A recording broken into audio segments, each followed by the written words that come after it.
I'm Dean, I'm the dad. I'm Laura, I'm the mom. And I'm Krystlyn, I'm the daughter. And together we are Family Plot. Scared myself there for a minute. Well, that's good. Nice to see everybody. No, that's not good that she scared herself, Dad. Well, she scared herself with her loud voice. I like loud voice. Yes, we can tell. The way you enunciated on loud voice. I enunciate lots of things. I like to speak properly. Just saying, if somebody doesn't enunciate on loud voice, it's not proper. Maybe. Pretty much, yep. I Well, see what he's saying. Welcome to the show. For those of you that have been here before, thanks for coming back. Those of you that are new and visiting us for the first time, just remember, if you enjoy the show, we ask you to share it on social media with your friends and family. If you don't enjoy the show, we ask you to keep that to yourself. Just don't mention it. Also, if you want to help support the show, you can do that a couple of ways. Of course, you can do that through Patreon, which lets, folks that listen support us with a monthly donation, $1, $3, $5, whatever. And you could do $1 for 6 months and then opt out for a couple months and then come back. It's all fine, however you want to do that. Or you could just do a one-time donation through Buy Me a Coffee.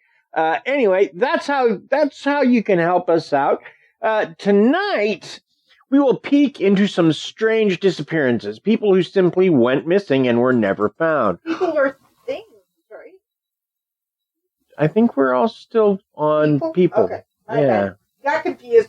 I misunderstood a story. I guess I'll learn a little better as we go. We will look into several cases, and after each case we ask, where are they? We doubt we will provide any solid answers, but maybe we will foster discussion that leads to their discovery. Join us as we discuss several mysterious disappearances. Ooh. But first, Krysta has some weird facts.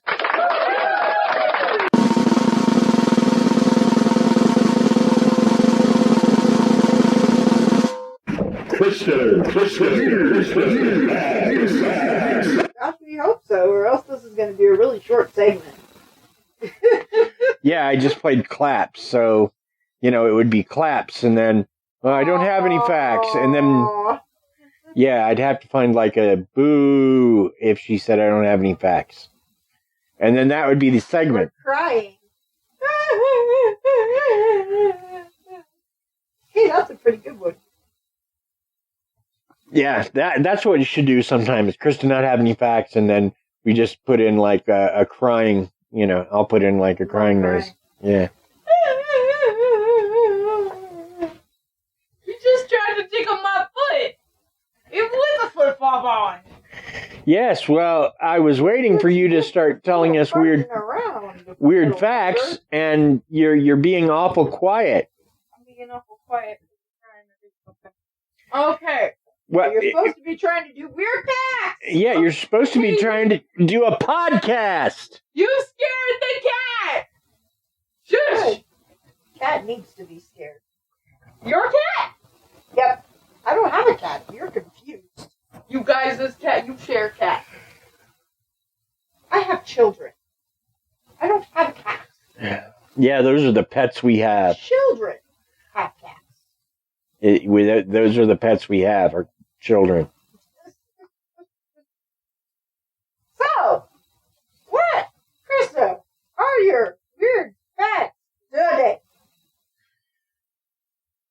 Are you channeling William Shatner, dear? What? I had no idea what that was. So, Krysta, what are your weird facts today? That was much better Shatner than Peter. Okay, so since today's episode is pretty darn weird, we have weird facts. Well, that's Normal turn of events, correct? Pretty much. sounds valid. It's about salamanders. Salamanders are cool. I used to have a couple. Yeah, as pets. What the hell is Huh? No, we have a Roxas, and I was just it? We have a Roxas. I haven't seen Roxas. I just was having that conversation with your sister. But yeah, I had salamanders as pets. Lucky. I have a rabbit though, so Yes.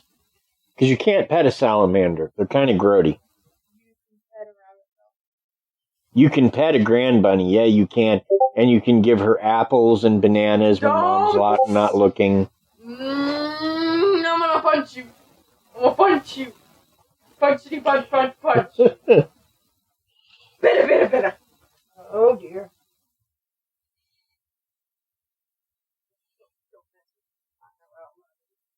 Don't let mess with me if I know I like that, alright? Alright, so, first fact. Salamanders are the second largest group of amphibians because of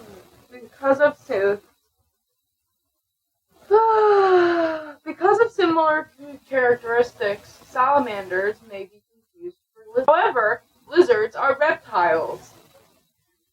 And salamanders are amphibians.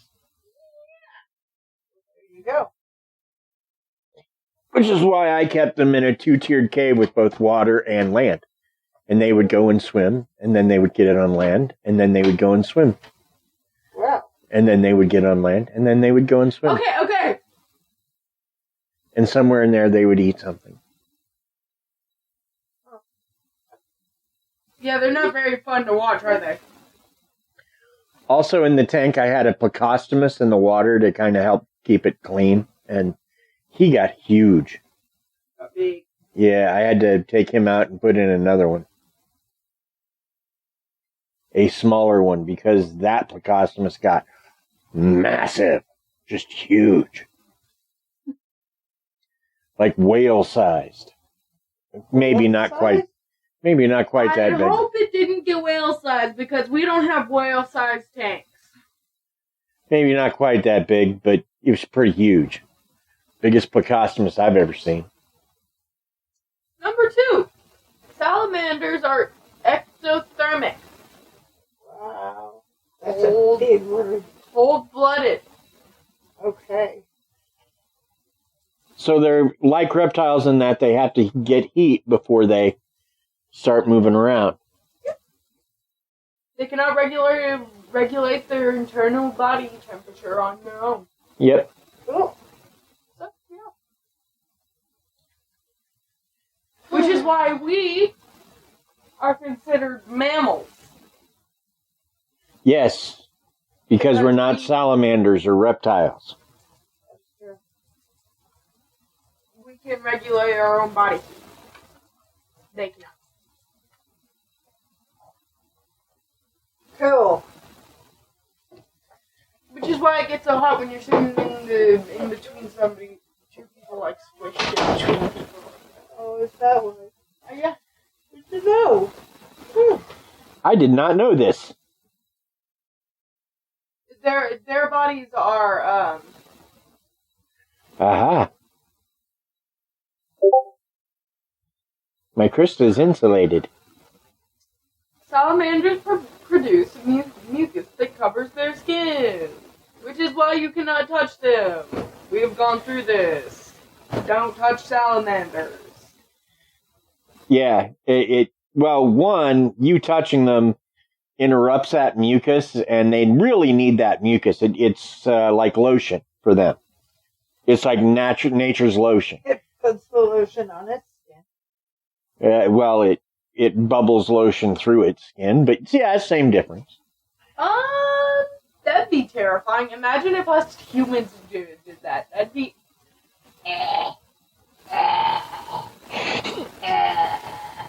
Would we be forced to make that noise while we did it? That's kind of gross.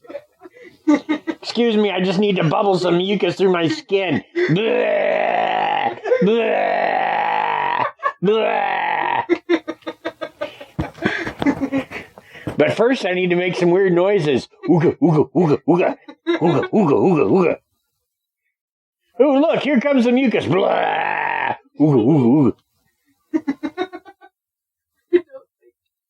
So that happened. That noise. It'd just get all over her clothes and stuff. It'd be terrible. Alright.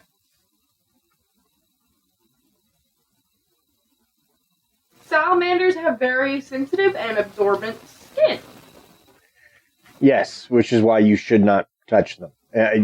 It's You have another reason. You have why. oils in your skin. Yeah. Which is part of the reason why you sweat too. But yeah. you have oils in your skin, and that can affect their mucus on the outside. Right. It's not.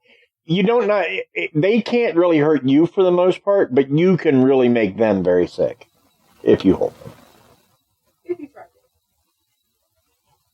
to. Some salamanders, can breathe through their skin. That is very cool. Cool. Do you know why fire salamanders got that name? Why? Because when they're not hanging out in water, they would hang out in trees. And back in the Middle Ages, people would cut down a tree so that they could make a fire, right? Well, the fire salamander would be in the bark of the tree. Well, they'd light it on fire, and this fire salamander would be like, oh, this is bad, I'm leaving. And it would go running out of the log. Well, from their perspective, this thing is coming out of the fire at them. And they're like, it's a fiery lizard thing. It's a fire salamander, which is I see. how they, but really, their fire salamanders don't catch fire. Although, they do not like, they don't much like crawdads. And I know that because friend of the show, Dan Fierce, used to have one in his fish tank, as well as a couple of crawdads. And the fire salamander found a little cave-like area it liked to hang out. And then Dan brought the crawdads home, and they got in the cave-like area. And anytime the fire salamander tried to get in there, they would razzin-frack him with their little claws. Just, nope, you're not coming in. This is ours. Ours. Wow. Yeah. So, are we ready for some mysterious disappearances? Sure. Yeah. We're going to start with Frederick Valentich, or Valentich. I'm not sure how you pronounce it. I do know he was discussed by Astonishing Legends. They did at least a 2-episode series on the guy. We're not going to get into it quite that deep. Let's not. He was 20 years old. He was a pilot with 150 hours of flight time and a Class 4 instrument rating, which what that meant was he was allowed to fly at night as long as visibility was high. I got If it wasn't, he couldn't fly because he didn't have that high of an instrument rating. It was Saturday, the 21st of October, 1978 at 7:06 p.m. This is in Melbourne, Australia. He contacted Melbourne Air Traffic Control to let them know that there was an unidentified aircraft following him at 4,500 feet. And Melbourne ATC told him that there was no craft at that elevation at those coordinates. Well, he then proceeded to say, yes, there is, because he could see it, but he couldn't make out what kind of aircraft it was. He continued to describe the craft, saying it was large and had 4 lights underneath, but he couldn't determine the type of craft. He said that the lights were green, and after several minutes, he said that the body of the ship was metal, but he couldn't say what kind. After a while, he said the craft was moving around him as if the pilot of the strange craft was messing with him. Now, he later began reporting engine problems and then said what was following him. What he said was, it's not an aircraft, before his communication equipment went to heck.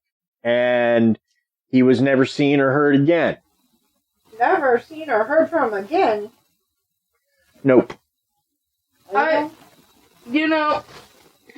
Now, we know he told his girlfriend some kind of lie. We know he may have done some baby kind of smuggling, maybe. But none of that seems to be what contributed to his disappearance, because let's say he was smuggling. Let's say he was smuggling for the worst guy in the world. I don't think that guy is going to send a strange craft to fly around him and then make him disappear. That seems a bit too, I don't know, obvious. Yeah. Aliens, I'm telling you. Okay, and if it was aliens, what happened? Well, got over to that part where he was, saw the alien spacecraft thing, and their technology, since they couldn't tell the metal, it was the aliens' technology metal, where they get it from, space, wherever they live, and they made that, and then they cut off his sounding stuff and took. So you're saying they abducted him? They abducted him. Yeah. Now, see, there are... Because they can't have anyone... Like we've been saying in the other episodes, aliens really want to keep themselves under... Most of the time want to keep themselves undercover. They don't want anyone finding out about them. And he found the spacecraft. And they were just like, oh shoot, what do we do? Well, let's just abduct them. Who is she and what's she do with our daughter? I don't know. I like her, though. It was very smart, I thought. No, just remember, if you remember correctly, she did this to us last week. Just all of a sudden, she pops out with these, like, wild, crazy ideas. And it's like, hi, huh? Well, I like the theory, but like I said, we know he was involved in maybe some baby smuggling. We know he'd lied to his girlfriend. We know he said he'd told someone he was going to pick up lobster on this run. But none of that seems to be what contributed to his going missing. Again, aliens who's looking for the stuff and just came across the aliens and they were just like, yeah, you can't see our stuff. You'll start telling people. We're going to abduct you. See, I think it might be that, but I think it also might be that he was a young enough pilot and he didn't have enough experience dealing with it. He might have went down in the water, and recovering craft that's gone down in the water is tough. Like they're still finding planes from World War II in the ocean. So I don't know. I definitely think a UAP was involved, but whether he was abducted or whether he just sort of lost it and crashed, I don't have a clear feeling about. Gotcha. What about you, babe? Do you got any thoughts on this one? No, I don't know about aliens. Sounds like probably a crash situation, but who knows? So let's go to Owen Parfitt. Now, Owen Parfitt, this one happened in 1763, so it's been a minute. Yeah, a few minutes, actually. Owen told stories of his glorious youth.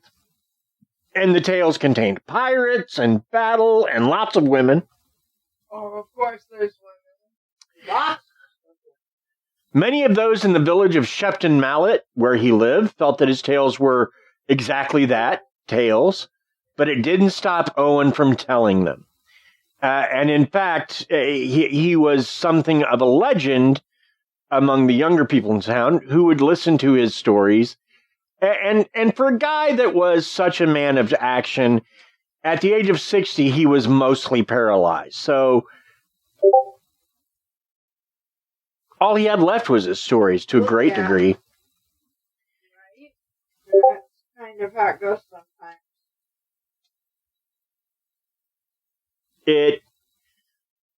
It took his sister and a neighbor to move him and his chair out onto the front porch. Now, this was 1760. I don't know if they had wheelchairs then. I don't think they did.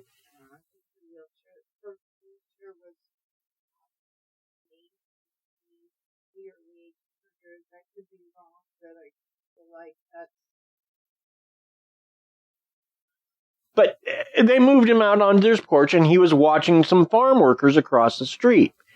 Now, he'd been out there for a while, and remember, this is a guy that can't move by himself. He is practically paralyzed. I guess if he has a railing, he can pull himself up on it and sort of kind of manipulate his way around, but that ain't walking, and that ain't traveling. That's crap, I gotta pee. How do I get to the chamber pot? Boy, I was way off. 1655, so there were wheelchairs in 17. There had been for quite some time. Maybe he had one. It was just he was heavy. I don't know, but I know his sister couldn't do it. It took his sister and a neighbor to move him out into the porch. Anyway, so he'd been out there most of the afternoon. And it was getting on towards supper time, and she went out to get him and bring him in. His chair was sitting on the front porch, but he was gone. Wow. She asked farm workers across the street. They remembered him watching them for a while, and then he was just gone. Nobody remembered him leaving. Nobody saw anybody come up to talk to him. It was just he was there one minute, gone the next. And it is the most famous disappearance in Shepton Mallet, England. Which is Shepton Mallet's a very small community, but yeah. So that The aliens before they needed his metal they left the chair. They just took him. They were afraid of getting caught. Kristen just wants to talk about aliens tonight. That one was a joke. I am unsure of what this one was. Yeah, this to me is like one of those high strangeness things. Like That's strange, all right. I'll give you that. Like Skinwalker 101. Like Skinwalker or Missing 411, stuff like that. Because there's no reason he should, like, even if he walked down the street, he would have had to have, like, hold on to the railing to get down to the stairs, hold on the railing to get down the stairs. Maybe if there's a fence, he can sort of lunge to it and sort of walk to the yard, but how many fenced yards were there in the 1760s? Right. Yeah, I mean, so where does he go? To me, the only answer to that question is, yeah, he had to go in some sort of crazy manner that we don't, because he was virtually unmoving. Either that, or the guy had lied for years and years about his condition. And then, like, this one day, he's like, now's my chance. I'm gone. Yeah. And, and away he ran. But yeah, you'd think he'd turn up somewhere. And he was 60. I mean, where how far can this man go in a few seconds? Where's he going? What? He'd been out there a couple hours, but even so, Krysta, I mean, I don't move. If they saw him sitting there watching them, where is he gonna go in a small amount of time where they're not seeing him from their peripheral vision? Well, and that's the other thing. But nobody saw anybody approach him. Yeah. So,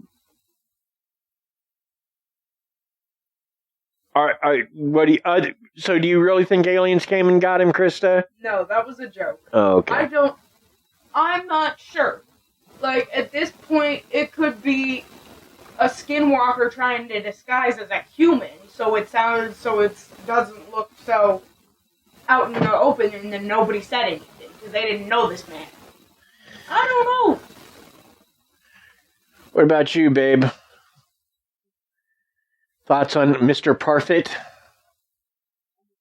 think his wife got sick of his shit and killed him. He lived with his sister, so... Okay. Well, then I definitely think his sister got sick of his shit and killed him. 1760s, I suppose it's a possibility, but... You'd think the farm workers might have noticed something while she was, killing him. You think he might have blood on his wheelchair or something to know it was just... Yeah.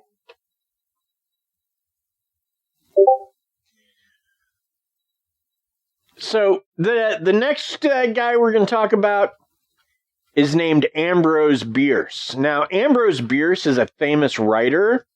Among other things, he wrote a short story called Occurrence at Owl Creek Bridge, which is the most collected story in collections. Like, it'll be in collections of horror stories and classic writer stories and stuff like that. So it's the most curated story in collections. Like, it appears in collections more often than any other story. It was also a rather famous episode of The Twilight Zone. It was adapted for that, among other things. And he often wrote about the war and its horrors. Bierce himself is the subject of a real-life mystery that will likely never be solved. Uh-huh. One day, in 1913, he left. He went to Mexico to join Pancho Villa. He was going to join Pancho Villa's revolution. He did send a few letters from Mexico, but his final letter was to a friend. It was dated December 26, 1913, and said, "If you hear of me being shot to rags in front of some Mexican wall, be assured that it is a fine death, much better than old age or a fall down the cellar stairs." The letter said he was departing to an unknown location. He was never seen or heard from again.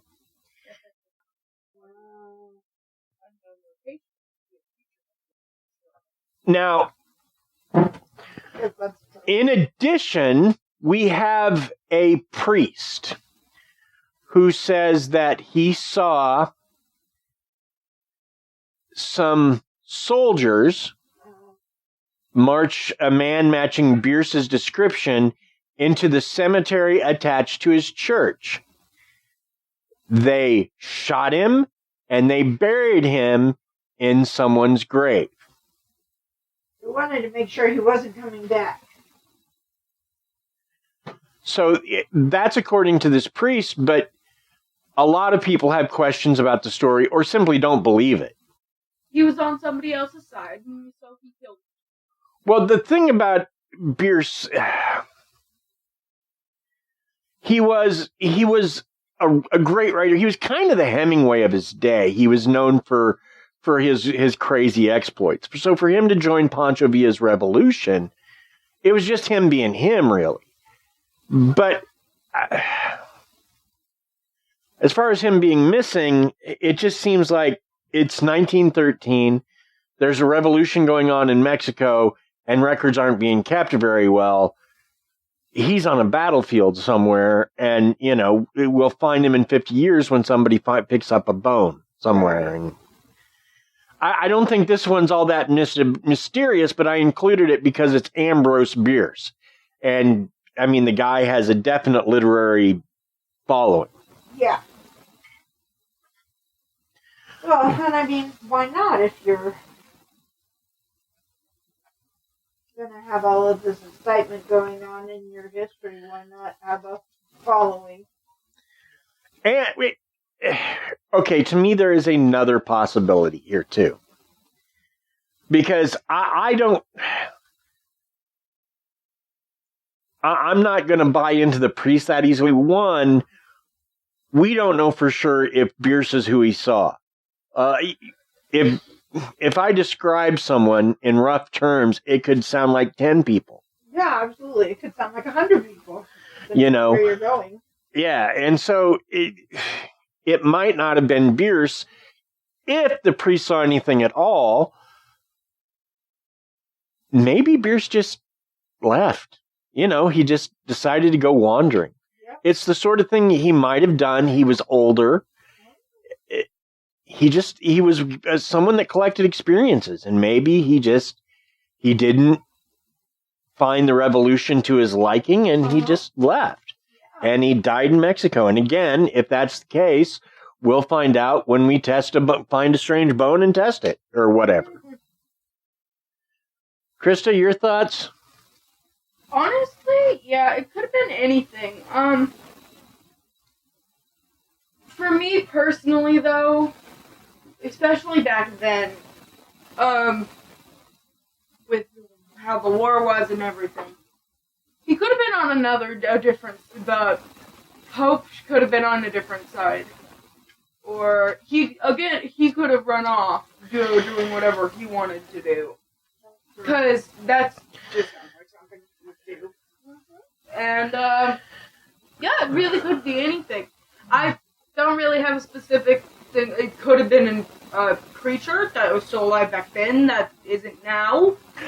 Now, yeah, I should point out that Joe Nickel, who's pretty much a professional skeptic, and we mentioned him on the podcast before, said that he believes that he sent all these letters from Mexico and then left to go to the Grand Canyon and commit suicide. Could be it.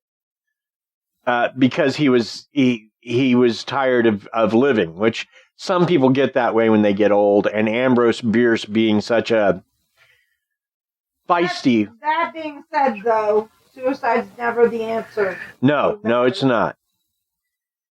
It definitely isn't, and I'm not encouraging, I'm just saying Joe Nickel thinks that's what happened, is that he wanted people looking any place but where he was. Yeah, if he went to the Grand Canyon to do it, we don't know. Maybe. So, we're going to get into some true crime now. Woohoo! Angela Hammond. Yes, sure. We can take a moment for our sponsors. Absolutely. Folks, we're going to take a moment for our sponsors.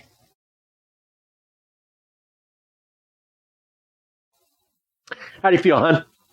I feel sponsored. Well, there you go. So, let's talk about Angela Hammond. Angela Hammond's disappearance started on the night of April 4th, 1991. That evening, the 20-year-old was abducted from a payphone while talking to her fiancé, Rob Schaefer. The abduction shocked her small Clinton, Missouri town, and that's the reason I included this one. Just before her kidnapping, she parked her car to make the call at the phone booth. While talking with her fiancé, she informed him of a suspicious pickup truck that was continuously driving around the block while she was on the phone at the phone booth. Her suspicions grew more when the driver of the truck parked his vehicle beside hers and he got out, seemingly searching with a flashlight. Not suspecting what was about to happen next, Hammond described the man's physical appearance and his truck details to her fiancé. In just a few short moments, Hammond was heard screaming on the phone, and her fiancé, who was several blocks away, sped to the location. Hammond was likely taken by the driver of the truck, En route to the scene, however, Schaefer reportedly passed the truck Hammond had previously described to him, and he heard her scream and call out his name. In his quick reaction, he swiftly turned the car around and began to chase after the truck that he thought had his fiancée inside. Unfortunately, his sudden switching of gears totaled his vehicle's transmission, and the car was unable to complete the pursuit. Hammond was never seen after that and has not been seen or found since. How upsetting. Talk about your true crime. Now, I've seen this one, I want to say, on... Unsolved Mysteries or Forensic Files, something like that. Uh-huh. And it was Unsolved Mysteries, because I remember them talking about the fiancé speeding and seeing the truck, right? And hearing her call his name from the truck. Uh-huh.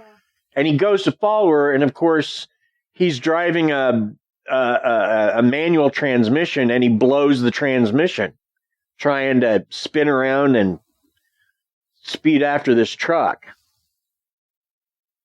But to me, that's just crazy. Hot pursuit. Yeah, if only there was a car that worked. What do you think, Krysta? Could be him trying to run after her and get her, or he could have helped with it afterwards. We don't know. I know it's said as a story, like, this is what happened, but we don't know what happened afterwards. Right, we don't, but the fiancé was cleared of any wrongdoing, so we can be fairly sure that he was not involved. Okay, but, like, we can't always be sure because somebody else says it's... That's very true. Somebody else says it's People clear. lie. That's number one thing you have to remember about people. Because we are humanity. And as much as I hate to say that, humanity lies. Yes, yeah, we do. We lie a little bit. Or a lot of it, depending on who you are.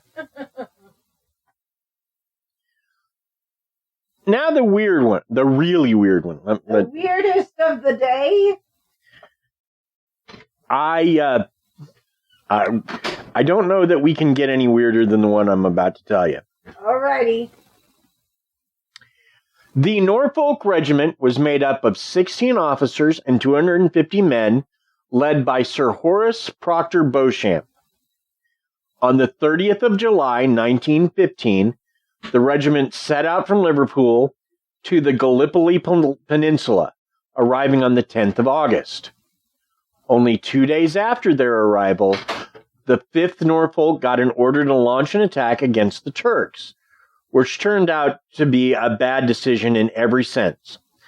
First of all, many of the men were in poor physical condition due to seasickness, lack of sleep, and the sudden brutally high temperature and arid climate of the area. Many of them were sick with dysentery, and spirits in general were low. On top of everything, they had poor supplies, inaccurate maps, and a lack of water. Yet they were about to attack the Turkish fighters in broad daylight on their home terrain. As if that were not bad enough, the men were completely confused, with some of them thinking that the objective of the mission was to attack the village of Anfardasaga, while others believed they were supposed to simply clear the way to the village. The men instantly made a mistake and separated from the rest of the 163rd Brigade, turning in the wrong direction. Although they must have realized their mistake at some point, the men continued to advance towards Kavak Tepe without reinforcement or support. They were met with a rain of machine gun fire and numerous snipers, and yet the Norfolk Regiment, along with the Colonel Beauchamp, managed to push the Turks back towards the forest with a storm of artillery fire. They continued into the burning forest, and that was the last anyone would see of them.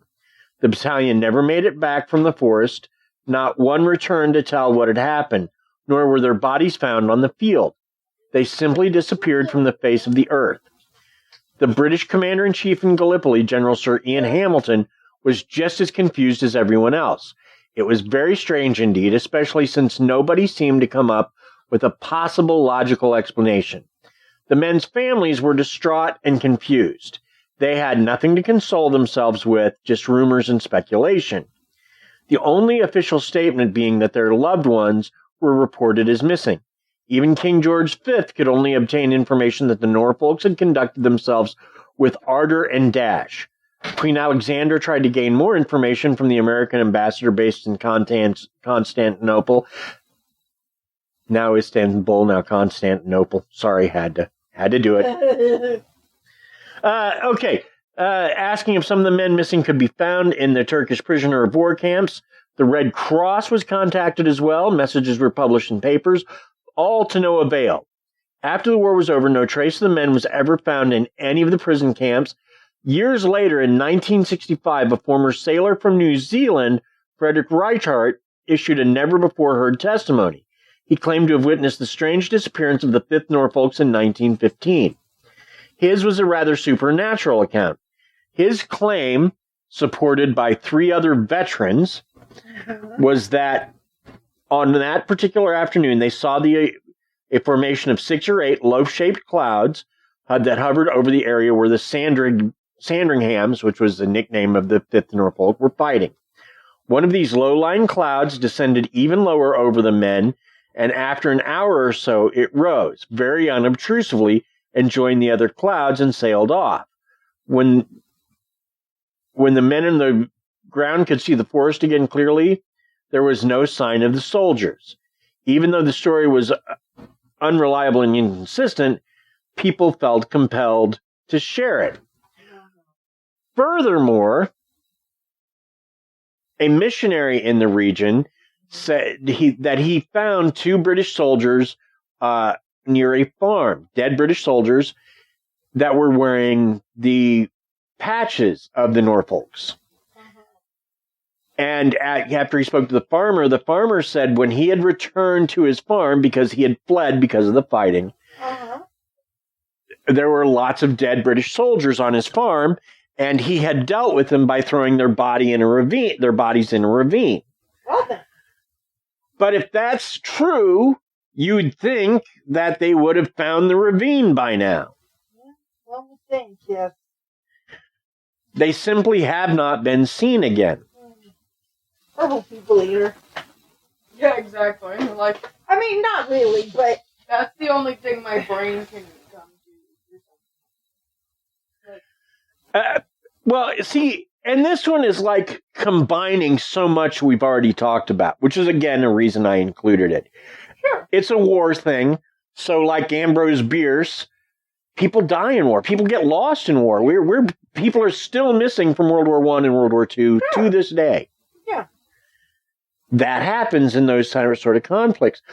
But on top of that, you've got the woo-woo answer worked in because you got the guy who saw the cloud descend and go up, and it took the Sandringhams with it.